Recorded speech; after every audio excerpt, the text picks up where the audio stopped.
2,000 pamilya ang inilikas dahil sa bakbakan ng militar at ng BIFF sa Midsayap, North Cotabato. Ang mga kaanak naman ng mga nasawi, lalo na ng mga magsaka na pinugutan, hustisya ngayon ang hiling.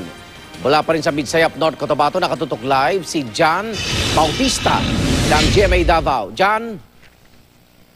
Yes, Igan, kanina nga madaling araw nga ay pinalaya na ng BIFF o ng Bangsamoro Islamic Freedom Fighters ang siyam na mga bihag nito. Ayon sa mga sumuri na mga doktor ay dala umano ng stress, ang kawalan nila ng focus at ng gana sa pagkain.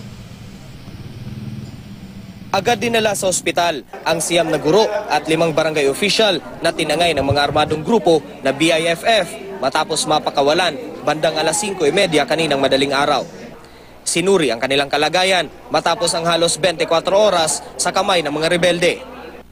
Ayon sa mga guro, dinala sila ng mga rebelde sa Liguasan Marsh habang tumatakas sa mga tumutugis na militar. Kasama rin sa kanila ang 5 barangay kagawad na nakipag-usap sa mga rebelde para palayain ang mga guro. Mabait man sila sa amin, sir.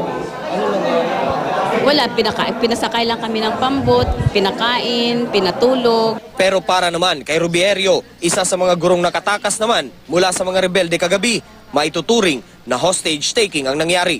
Bukod kay Erio, kasama rin ang kanyang anak na babae sa mga natangay ng mga rebelde. Nakalaya ang mga bihag sa tulong ng lokal na pamahalaan na kumausap daw sa isang mataas na opisyal ng mga rebelde. Alas 7 ng umaga kahapon nang magkabakbakan ng militar at BIFF sa barangay Rangaban.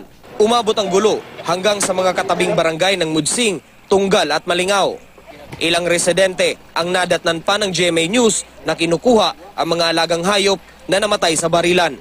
Umabot sa 12 ang patay sa bakbakan. Kabilang ang magsasakang kinilalang si Ricarte Dionio Jr. na ginawa umanong human shield. Pinugutan pa siya ng mga rebeldeng tumatakas. Ang kanyang ina, galit sa sinapit ng anak. Pinatay sa ng BIFF, pinutulan ng ulo kahapon. Galit ako sa mga rebelde, pinatay nila ang anak ko. Mistulang ghost town na ang barangay Malingaw nang pasukin kanina ng GMA News kaninang umaga. Ang bahay na ito halos mapulbos sa tama ng mortar.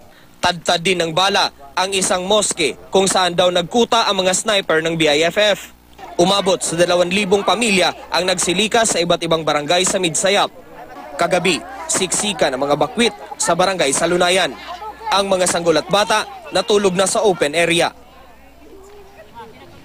Iga, nakausap kanina ng GMA News ang tagapagsalita ng BIFM o ng Bangsamoro Islamic Freedom Movement.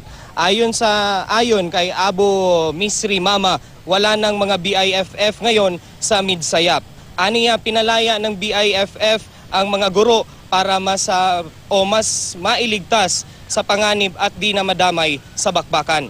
Inamin din ni Abu Misri Mama na mga BIFF din ang umatake sa bayan ng Tulunan dito pa rin sa North Cotabato. Bahagi raw ito ng patuloy nilang pakikipaglaban sa gobyerno para makamtan ang kanilang tinatawag na Bangsamoro Islamic State. Mula rito sa Midsayap, North Cotabato, John Bautista, nakatutok 24 oras. Maraming salamat, John Bautista ng GMA Davao.